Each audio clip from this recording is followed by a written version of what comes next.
ꯍꯧꯈꯤꯕ ꯃꯇꯝ ꯈꯔ ꯑꯁꯤꯗ ꯑꯣꯔꯒꯅꯥꯏꯖꯦꯁꯟ ꯈꯔ ꯑꯃꯁꯨꯡ ꯃꯤꯑꯣꯏ ꯈꯔꯅ ꯃꯌꯥꯏ ꯀꯥꯕ ꯗ꯭ꯔꯒꯀꯤ ꯃꯥꯌꯣꯛꯇ ꯆꯠꯊꯕ ꯗ꯭ꯔꯥꯏꯚꯀꯤ ꯃꯤꯡꯗ ꯅꯠꯇ꯭ꯔꯒꯅ ꯈꯨꯟꯅꯥꯏꯗ ꯑꯃꯗꯤ ꯈꯨꯟꯅꯥꯏꯕꯨ ꯀꯟꯅꯕꯅꯤ ꯍꯥꯏꯕꯒꯤ ꯃꯤꯡꯗ ꯂꯝꯗꯝ ꯑꯁꯤꯗ ꯂꯩꯔꯤꯕ ꯀꯥꯡꯂꯨꯞ ꯐꯨꯔꯨꯞꯁꯤꯡꯒꯤ ꯃꯔꯛꯇ ꯆꯌꯦꯠꯅꯕ ꯊꯣꯛꯍꯟꯕ ꯏꯔꯥꯡ ꯊꯣꯛꯂꯛꯄ ꯌꯥꯕ ꯅꯠꯇ꯭ꯔꯒꯅ ꯊꯥꯖꯅꯕ ꯋꯥꯠꯂꯛꯄ ꯌꯥꯕ ꯊꯕꯛ ꯀꯌꯥ ꯇꯧꯕ ꯊꯦꯡꯅꯔꯦ꯫ ꯍꯥꯏꯔꯤꯕ ꯑꯁꯤꯒꯤ ꯃꯅꯨꯡꯆꯟꯅ ꯃꯤꯑꯣꯏ ꯑꯃꯕꯨ ꯐꯥꯔꯒ ꯐꯨꯕ ꯆꯩꯕ ꯃꯁꯤꯒꯤ ꯍꯦꯟꯗꯣꯛꯇꯨꯅ ꯐꯨꯕꯗꯒꯤ ꯂꯩꯈꯤꯗꯕ ꯀꯦꯁ ꯊꯦꯡꯅꯔꯦ ꯍꯥꯏꯅ ꯏꯝꯐꯥꯜ ꯏꯁ ꯗꯤꯁꯇ꯭ꯔꯤꯛꯀꯤ SPK Meghachandra ꯐꯣꯡꯗꯣꯛꯂꯤ꯫ ꯚꯤꯗꯤꯑꯣꯒꯤ ꯈꯨꯠꯊꯥꯡꯗ SPꯅ ꯃꯈꯥ ꯇꯥꯅ ꯍꯥꯏ ꯑꯁꯤꯒꯨꯝꯕ ꯊꯧꯗꯣꯛ ꯑꯁꯤꯒꯤ ꯃꯇꯥꯡꯗ ꯄꯨꯂꯤꯁꯅ ꯃꯇꯝ ꯆꯥꯅ ꯃꯇꯤꯛ ꯆꯥꯕ ꯑꯦꯛꯁꯟ ꯂꯧꯈꯠꯂꯤ꯫ ꯀꯅꯥꯒꯨꯝꯕꯅ ꯃꯅꯤꯄꯨꯔꯒꯤ ꯍꯧꯖꯤꯛ ꯂꯩꯔꯤꯕ ꯐꯤꯚꯝ ꯑꯁꯤꯗ ꯁꯣꯁꯤꯌꯦꯜ ꯃꯤꯗꯤꯌꯥꯗ ꯀꯥꯡꯂꯨꯞꯀꯤ ꯃꯔꯛꯇ ꯅꯨꯡꯁꯤꯅꯗꯕ ꯑꯃꯗꯤ ꯃꯗꯨꯕꯨ ꯊꯣꯛꯍꯟꯕ ꯌꯥꯕ ꯋꯥꯍꯩ ꯋꯥꯇꯥ ꯊꯥꯒꯠꯄ ꯃꯦꯁꯦꯖ ꯊꯥꯕꯁꯤꯡꯒꯤ ꯃꯊꯛꯇ ꯄꯨꯂꯤꯁꯅ ꯑꯀꯟꯕ ꯑꯦꯛꯁꯟ ꯂꯧꯈꯠꯂꯒꯅꯤ꯫ ꯃꯁꯤꯗ ꯁꯦꯛꯁꯟ ꯈꯨꯗꯤꯡꯃꯛꯅ ꯃꯇꯦꯡ ꯄꯥꯡꯕꯤꯕꯒ ꯂꯣꯏꯅꯅ ꯏꯪꯅ ꯆꯤꯛꯅ ꯂꯩꯕꯒ ꯂꯣꯏꯅꯅ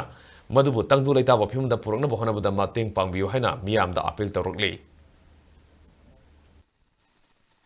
Organization khara adagi individual kharana koigi moral policing ki mamingda drug ki drive ki mamingda natragana atopa samaja kana bani haiba thabak ki mamingda community mayam sigi marakta sayetnaba leiba yaba thajanaba walakpa yaba conflict thokpa yaba activities mayam ama tawba thengnare masida koina mi se pharaga fuba saiba sidagi sigiba khotkiba yauba case kharasu thengnei police na matik chaba matam sana action laukhatli lausu laukhatkani aduna hauji police department gi side tagi koina appeal tawjaning basi sigumba activities ta chenaba mioi sing amati group natraga civil society organization bu oiro any organization oiro moral policing da natragana community marakta conflict thokpa yaba activities ta chenaba social media da maruina hate space community mayam se provoke tawna khanaba yaba sigumba wangangba message thaba